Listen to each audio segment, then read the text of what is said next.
What do a hospital room and a teenager's bedroom have in common? Well, it turns out not a whole lot. Yeah.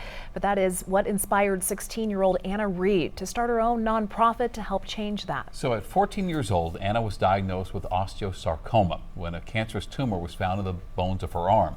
After spending the better part of a year in the hospital, well, she formed a real community with patients and nurses. Denver 7's Colin Riley shows us how she's now found a way to give back.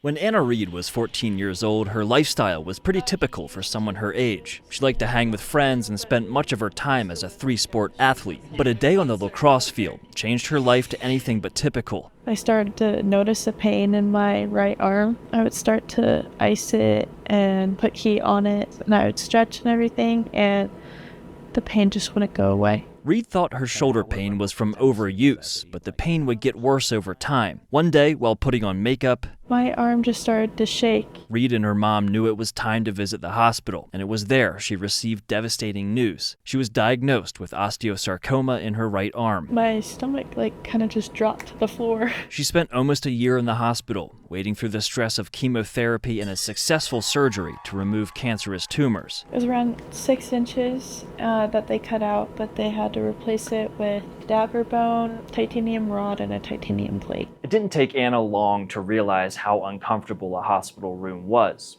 The mattress, the fluorescent lights, a cold tile floor. That's what gave her the idea to bring some comforts from home, her own bedroom, into the hospital room. Blankets, sheets, my own pillow. I'd bring in Christmas lights and different posters. Reed's room at home was a stark contrast to the sterile hospital room she lived in for months. If I have to stay here constantly and be here for a week at a time or so, might as well make it feel like home. Other pediatric patients and even the nurses on Reed's care team would stop by for a place to relax or have a snack. It definitely relieves some anxiety for me. That relief inspired Reed to start her own nonprofit, Anna's Room, as a way to give back to the community that saw her through a tough time in her life. But it was just a crazy idea of mine, and it's being brought to life. Reed is now busy building comfort kits to give to teens like her and a chance to make their hospital visit a bit more like home. The kits are complete with sleep masks, blankets, lights, and other comforts curated for each individual. I'd like to bring people joy and give them a sense of relief. In Denver, Colin Riley for Denver 7.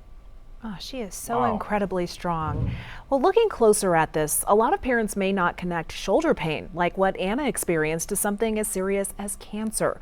We wanted to know what warning signs we should watch out for in our kids. Colin took that question to a local pediatric oncologist.